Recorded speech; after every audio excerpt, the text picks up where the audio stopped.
Yang pertama yang terkait dengan kelistrikan, ya kan kita berusaha untuk memperkuat sistem kelistrikan secara nasional. Di antaranya adalah eksekusi arahan Presiden untuk PLTS 100 gigawatt. Jadi ya kita jadi kalau ini PLTS 100 gigawatt ya berarti kan kita juga ini tidak ada kita memanfaatkan energi matahari untuk ketersediaan energi dalam negeri. Untuk 100 gigawatt ini ya kita akan lakukan percepatan. Yang pertama yang perlu kita siapkan itu adalah basic regulasi terhadap implementasi 100 gigawatt ini, karena rentang kendali untuk pembangunan kelistrikan 100 gigawatt ini kan ada di berbagai kementerian lembaga, termasuk proses perizinannya. Kementerian SDM lagi menyelesaikan rancangan peraturan Presiden untuk percepatan pembangunan PLTS 100 gigawatt. Jadi itu yang kita lakukan. Untuk rancangan peraturan Presidennya, ini kita juga di samping izin prakarsa, paralel kita juga lagi melakukan pembahasan antar kementerian lembaga sehingga dasar regulasinya itu bisa dilakukan itu percepatan untuk listrik 100 gigawatt dari PLTS ini. Kemudian yang kedua, ini proses eksekusi, ini ketersediaan lahan. Kami dari Kementerian SDM itu juga sudah berkoordinasi dengan Kementerian ATR BPN, Badan Pertanahan Nasional. Ini kan kebutuhan yang ini kan kita percepatan yang pertama 17 gigawatt terlebih dulu, dan juga ada baterai energi storage atau BESS yang kita bangun sekitar 33 gigawatt.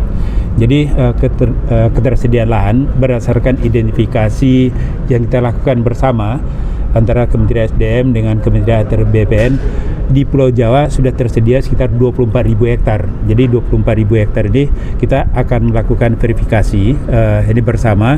Nanti ada ATR BPN, Kementerian SDM dan juga PLN. Jadi nanti secara infrastruktur kita akan ini yang terkait dengan transmisi, yang terkait dengan ketersediaan untuk gardu induk, ini kan harus kita interkoneksikan antara ini pembangkit yang kita bangun di 24.000 hektar ini. Yang mudah-mudahan minggu depan itu kita bisa lakukan itu percepatan. Kemudian yang terkait dengan ketersediaan listrik juga secara nasional, ini kan programnya adalah dedieselisasi.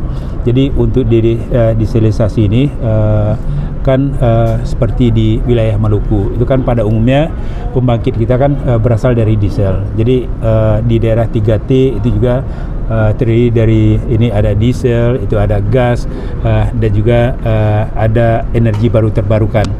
Ini secara keseluruhan dedieselisasi dan juga untuk energi baru terbarukan ini harus kita sinkronkan itu percepatan. Arahan dari Presiden 3 tahun untuk PLTS dan juga dedieselisasi ini bisa dilaksanakan. Ini yang kita lagi konsolidasikan. Kalau ini berasal dari energi baru terbarukan, berarti kan kita sudah tidak tergantung lagi dengan pengadaan BBM yang sangat fluktuatif, juga dengan kita lakukan energi baru terbarukan dari geothermal, PLTA, itu justru ini yang kita upayakan. Dan dalam persiapan yang ada saat ini ada beberapa PLTA yang kita lakukan itu percepatan. Di antaranya adalah PLTA Batang Toru. Ini kan ada 4 kali 125 megawatt, berarti kan itu sekitar 500 megawatt. Jadi karena dampak dari bencana Sumatera kemarin, ini ada 8 tiang transmisi yang kita perlu lakukan relokasi. Jadi ternyata relokasi ini kan masuk di dalam kawasan hutan. Yang untuk masuk di dalam kawasan hutan, ya kita juga sudah mengajukan permohonan ke Kementerian Kehutanan untuk percepatan pergeseran dari tiang transmisi yang terdampak, ada 8 tiang itu dipindahkan ke kawasan hutan produksi. Ini kita lagi melakukan koordinasi sinkronisasi pelepasan kawasan hutannya. Berarti ini ada penguatan kelistrikan juga, karena dari energi baru terbarukan itu juga tidak ada dampak terhadap kebutuhan BBM dan juga terkait dengan pengadaan gasnya. Itu justru ini lebih handal, dan juga ini kita mengurangi penggunaan dan juga ya walaupun ada fluktuasi rupiah ini tidak akan terganggu ketersediaan energi listrik. Kira-kira kalau untuk bulan Juni besok gimana Pak ya jangka pendeknya Pak? Kalau untuk ketersediaan BBM ini kan kita ada indikator ketersediaan cadang operasional minimal. Ini cadangan minimal kita, cadangan yang ada saat ini jauh di atas cadangan minimal. Jadi ini ada beberapa ini misalnya untuk Pertalite itu jauh di atas cadangan minimal, dan juga untuk solar CN48 itu juga di atas cadangan minimal, dan juga non subsidi pun itu ya kita amankan seperti CN51, Pertamax dan juga Pertamax Turbo cukup secara nasional. Emiten pengelola restoran cepat saji PT Fast Food Indonesia Tbk membukukan pertumbuhan penjualan sepanjang kuartal 1 2026. Kenaikan pendapatan itu turut mendorong perseroan kembali mencetak laba bersih setelah merugi pada periode yang sama tahun lalu. Berdasarkan laporan keuangan, perseroan membukukan pendapatan sebesar 1,42 triliun pada periode Januari.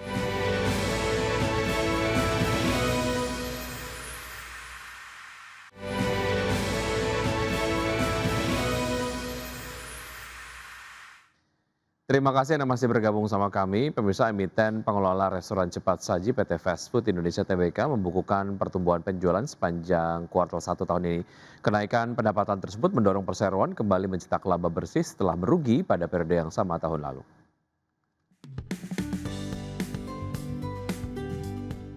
Emiten pengelola restoran cepat saji PT Fast Food Indonesia Tbk membukukan pertumbuhan penjualan sepanjang kuartal 1 2026. Kenaikan pendapatan itu turut mendorong perseroan kembali mencetak laba bersih setelah merugi pada periode yang sama tahun lalu. Berdasarkan laporan keuangan, perseroan membukukan pendapatan sebesar 1,42 triliun pada periode Januari hingga Maret 2026. Realisasi tersebut tumbuh 18,59% secara tahunan dibandingkan 1,19 triliun pada kuartal 1 2025. Pertumbuhan penjualan terjadi di hampir seluruh wilayah restoran support center perseroan. Wilayah Jakarta tercatat menjadi kontributor terbesar dengan penjualan mencapai 498,04 miliar atau tumbuh 14,08% year on year. Sejalan dengan kenaikan pendapatan, beban pokok pendapatan juga meningkat menjadi 598,59 miliar atau naik 23,29% year on year. Meski demikian, perseroan mampu membalikan kinerja menjadi positif. Perseroan membukukan laba bersih sebesar 13,28 miliar rupiah pada kuartal 1 2026 berbanding terbalik dengan rugi bersih sebesar 36,77 miliar pada kuartal 1 2025. Berbagai sumber IDX Channel.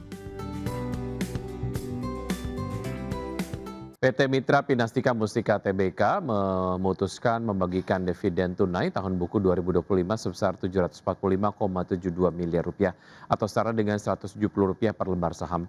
Adapun dividen tersebut berasal dari laba bersih perseroan tahun buku 2025 serta saldo laba ditahan. Tanggal daftar pemegang saham yang berhak menerima dividen atau recording date ditetapkan pada 10 Juni 2026, sedangkan pembayaran dividen tunai dijadwalkan pada 25 Juni 2026. Manajemen memastikan pembagian dividen tidak akan mempengaruhi kondisi operasional maupun keberlangsungan usaha perseroan. Adapun sebagai catatan, perseroan membukukan laba bersih sebesar 461,91 miliar rupiah sepanjang tahun 2025 dan melambat 19,3% secara tahunan. Di sisi top line, pendapatan perseroan tercatat sebesar 16,15 triliun rupiah pada tahun 2025, terkoreksi tipis 1,4% dibandingkan dengan raihan pada tahun sebelumnya. PT Metropolitan Land Tbk menyetujui pembagian dividen tunai sebesar 9,7 per saham dalam rapat umum pemegang saham tahunan tahun buku 2025. Keputusan ini diambil seiring dengan kinerja perseroan yang mencatat pendapatan usaha hingga 1,78 triliun rupiah dan laba bersih sebesar 412,93 miliar rupiah. Nilai tersebut setara dengan 18% dari laba bersih perseroan pada tahun 2025. Dividen akan dibagikan kepada lebih dari 7 miliar saham yang dimiliki pemegang saham. Sepanjang tahun 2025, perseroan membukukan pendapatan usaha sebesar 1,78 triliun, sementara laba bersih yang dapat diatribusikan kepada pemilik entitas induk mencapai 412,93 miliar rupiah. Presiden Direktur Metropolitan Land Anhar Sudrajat menyebut kinerja stabil ditopang oleh kontribusi recurring revenue dan strategi pengembangan proyek yang selektif.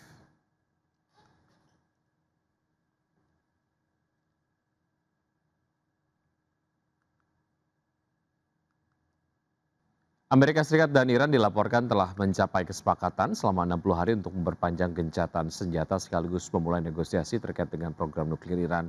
Laporan media Axios menyebut kesepakatan itu dicapai setelah serangkaian pembicaraan intensif antara pejabat kedua negara di tengah meningkatnya kekhawatiran eskalasi konflik di kawasan Timur Tengah.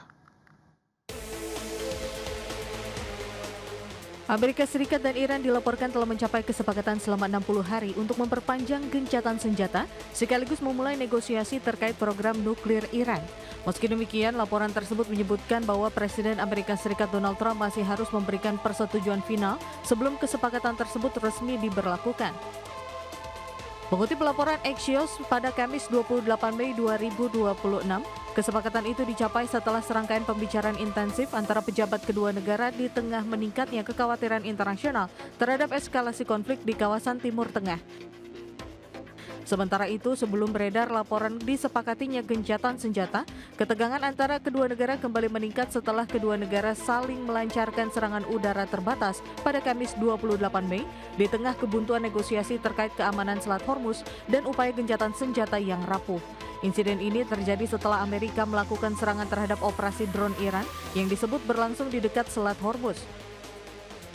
Pejabat Amerika Serikat mengatakan militer Amerika berhasil menembak jatuh 4 drone serang Iran dan menghantam sebuah stasiun kendali darat di kota pelabuhan Bandar Abbas yang diduga sedang bersiap meluncurkan drone kelima.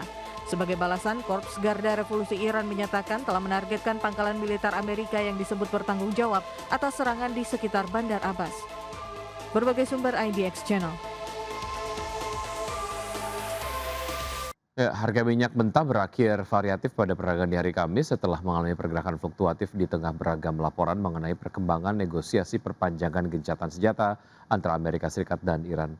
Minyak mentah berjangka Brent untuk kontrak pengiriman Juli ditutup turun 0,6% ke level 93,71 dolar per barrel, sedangkan minyak mentah berjangka West Texas Intermediate ditutup menguat 0,3% ke level 88,9 dolar per barrel. Harga minyak dalam beberapa sesi terakhir bergerak sangat volatile akibat sinyal yang saling bertentangan terkait dengan kemungkinan berakhirnya konflik Iran yang tengah berlangsung selama 3 bulan serta potensi dibukanya kembali jalur pelayaran strategis Selat Hormuz.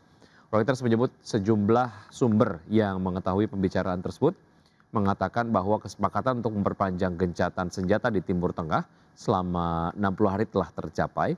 Meski demikian, sumber Reuters menyebutkan kesepakatan itu masih membutuhkan persetujuan Presiden Donald Trump. Di sisi lain, kantor berita Iran Tasnim melaporkan teks nota kesepahaman potensial dengan Amerika Serikat masih belum difinalisasi maupun dikonfirmasi.